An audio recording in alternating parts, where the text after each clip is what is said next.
continuous overtime, splitting headaches, and weakness in the limbs.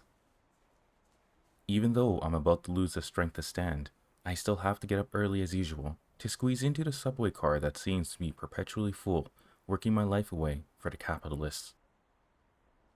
The moment I step into the carriage, waves of dizziness surge over me like a tide, mixed with unbearable nausea and a suffocating chest tightness. Cold sweat pours down like rain, soaking the back of my shirt. What's wrong with me? Am I getting carsick from riding the subway? Could it be that I'm about to have a sudden death? Then everything goes dark before my eyes, and I lose consciousness. When I woke up, I found myself lying in bed. Was it a dream? No, that's not right. Where am I?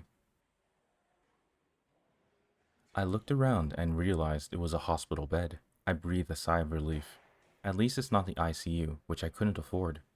Just as I was about to get up and get out of bed, I was discovered by a patrolling nurse. "Sir, please wait a moment." "Huh? What's the matter?" "Lie down and don't move. I'll go call the doctor." It can't be that serious, can it? It looks just like overwork and lack of rest. Isn't this delaying my merit making? After a while, the doctor came. "There are some messages that need to be communicated to the family. Can you contact a family member to come over?" "You can just tell me directly." The doctor hesitated slightly. "During the time you were unconscious, we conducted some preliminary tests. Based on imaging tests, we suspect it might be brain cancer." I gasped, unable to believe what I was hearing. Has it been diagnosed already?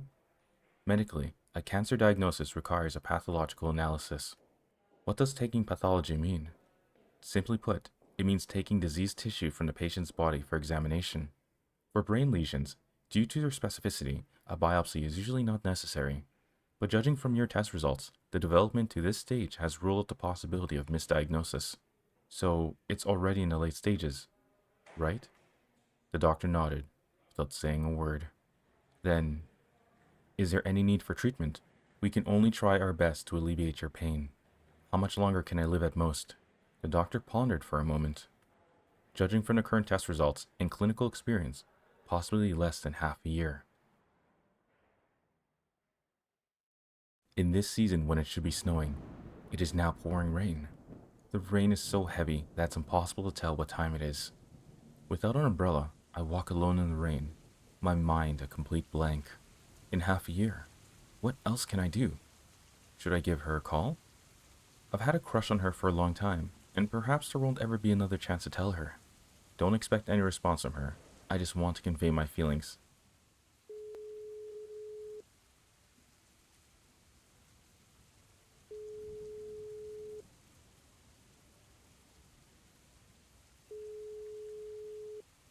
The phone call connects. "Hello? What's up?"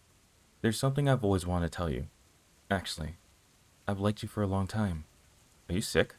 "What? That was so cruel." If something like that happened to me, I honestly wouldn't know how to deal with it, but the way she went about it was pretty cruel. I think the ideal thing she could have did was, "Are you okay? Is something wrong?" Something around those lines. The call is hung up. Self-inflicted humiliation. Sometimes you just gotta try. I throw my phone hard, venting all my disappointment and despair. Useless rage. Oh, maybe that's her calling back. Just then, the phone rings. I hurriedly picked up my phone, the screen already shattered. It turned out to be the company leader. Huh? What was I expecting? The moment the call connects, a huge roar comes through. "Taking unauthorized leave without reason.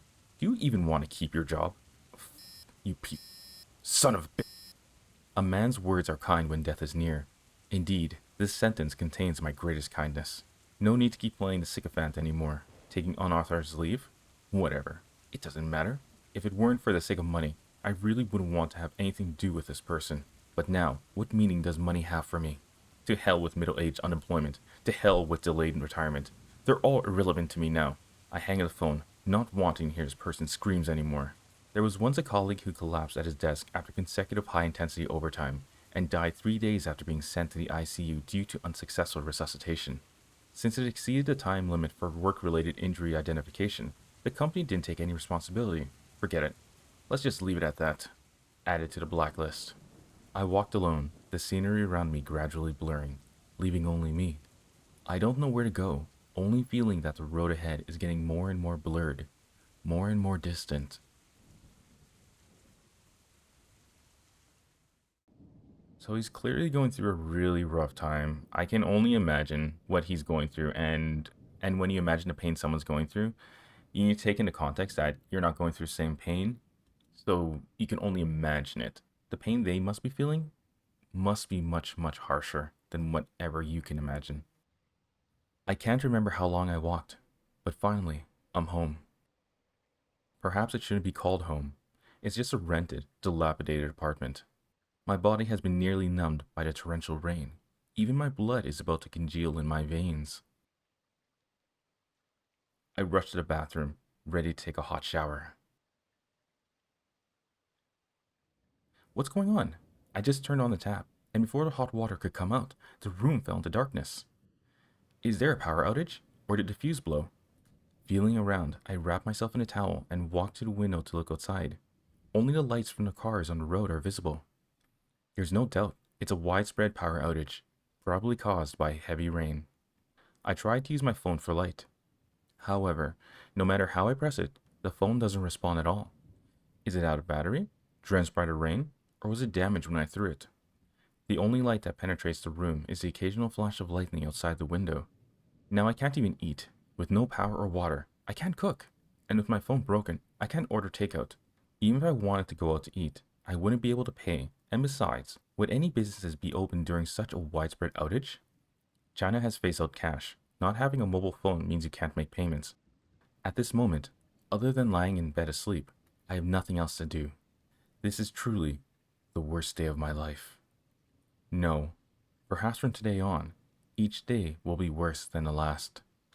I had planned to save enough for a down payment to buy a small home.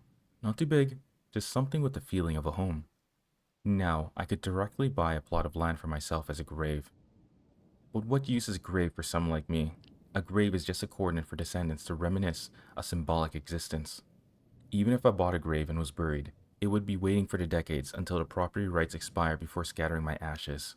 Not to mention I have no descendants. Even if I did, they would only come to visit on holidays while they're alive. After they pass away, who will remember me? Instead of wasting money on this, it's better to just throw me into a mass grave. Economical and to the point. The narrow box is not my destination. Dust to dust, ashes to ashes is the way to go.